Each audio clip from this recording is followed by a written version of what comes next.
Babylon एक ऐसा शहर जहां एक तरफ बड़ी बड़ी इमारतें, वहां के व्यापारियों के बड़े बड़े कारखाने और बादशाह के राजमहल स्थित थे, वहीं दूसरी ओर गरीबी से जूझ रहे बहुत से लोगों के घर भी उसी शहर के किनारे स्थित थे। उन्हीं गरीब घरों में से एक घर बंसीर का भी था। बंसीर एक रथ बनाने वाला कारीगर था। वही बंसीर जिसे एक समय अपनी लाइफ में सोने चांदी से कम कुछ भी मंजूर नहीं था, आज वो हताश और निराश हो चुका है क्योंकि उसकी जेब में 2 शेकेल भी नहीं है। अजी सुनते हो, आज राशन खत्म हो गया है। अरे तुम इस रथ को बनाने का काम पूरा क्यों नहीं कर लेते ताकि इसके बिकने पर हमें कुछ पैसे मिल जाएंगे, जिससे घर का राशन तो आ जाएगा। छोड़ो, तुमसे तो बात ही करना बेकार है। पता नहीं क्या हो गया है, दिन भर उसी दीवार में बैठे रहते हो। अरे कम से कम उस रथ को ठोक पीट कर उसमें रंग रोगान करके उसे पूरा तैयार कर देते तो आज का राशन तो आ जाता कम से कम।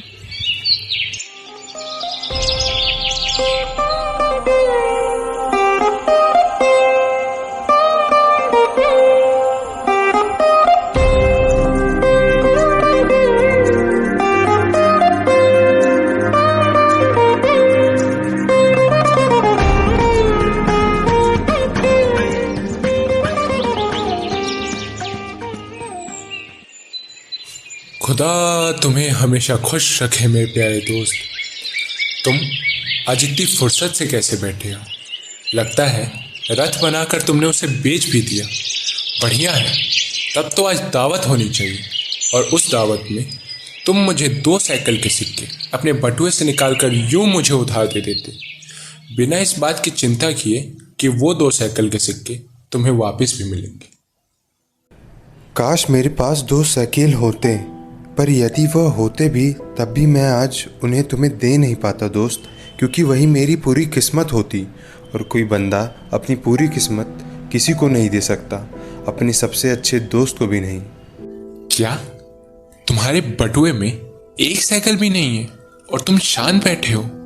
वो रथ का काम पूरा क्यों नहीं करते? ये तुम्हें क्या हो गया है मेरे दोस्त? तुम पहले तो ऐसे नहीं थे। इस गरीबी और बेबसी से निकलने का कोई रास्ता ढूंढो, वरना ऐसे में तुम्हारे परिवार का क्या होगा?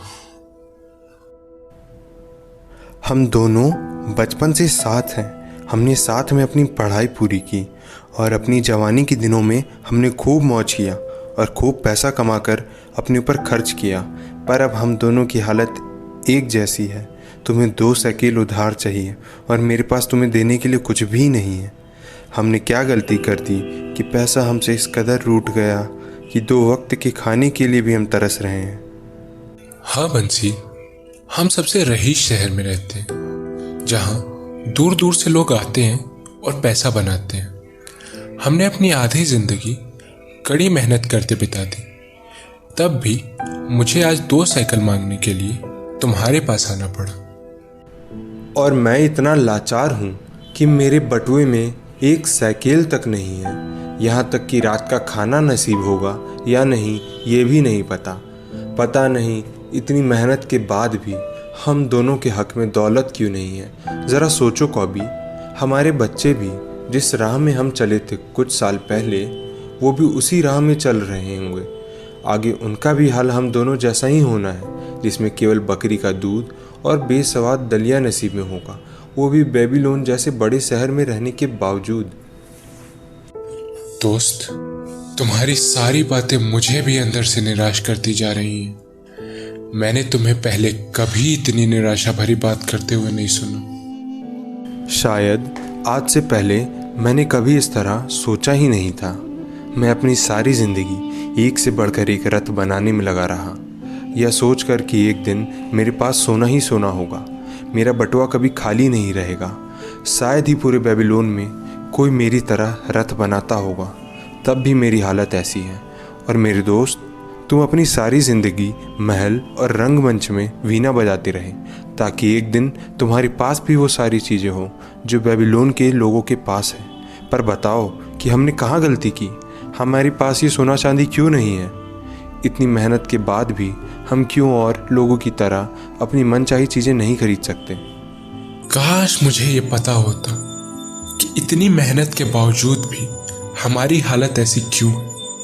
ये वीणा बजाकर मुझे बहुत से पैसे मिलते हैं, पर वो पैसे परिवार में कितनी जल्दी खत्म हो जाते हैं पता ही नहीं चलता। मुझे एक बड़ा वीणा लेना है ताकि मैं उसे और सुरीला बजाकर शहंशाह को खुश कर सकूं। तुम्हारी जैसा सुरीला पूरे बेबीलोन में कोई नहीं गाता। यदि तुम्हारे पास बड़ा वीणा होता तो शहंशाह तो क्या, खुदा भी खुश हो जाता। पर अपनी हालत तो शहंशाह के गुलाम से भी बदतर है। क्या हम ये पता नहीं लगा सकते कि और लोग कैसे इतना सोना चांदी बना रहे हैं? निश्चित रूप से कोई ऐसा रहस्य जरूर है जो हम दोनों को नहीं पता।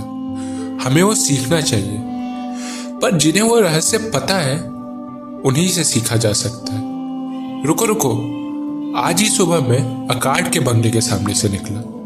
हाँ, वही अकार्ड, अपने बचपन का दोस्त।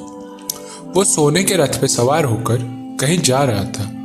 उसने रास्ते में हाथ हिलाकर आदाब किया और दोस्ती के तौर पर मुझे देखकर थोड़ा मुस्कुराया। अरे, अकार्ड को तो बेबीलोन का सबसे अमीर आदमी कहा जाता है। सुना है कि शहंशाह भी अपनी संपत्ति के बारे में अकार्ड से ही सलाह लेते हैं। मुझे लगता है कि मैं अकार्ड से रात में मिलूं और उसके बटुए से सारे पैसे चुरा लूं। अरे बेवकूफ, धनी आदमी की संपत्ति उसके बटुए में नहीं होती। भारी भरकम बटुआ भी जल्दी ही खत्म हो जाता है यदि उसे लगातार भरने का रास्ता न पता हो। और शायद अकार्ड को वो रास्ता पता है जिससे उसका बटुआ कभी खाली नहीं रहता। अकार्ड का बेटा भी तो एक नए शहर में जाके बिना अपने पिता की मदद से वहाँ का सबसे अमीर आदमी बन गया।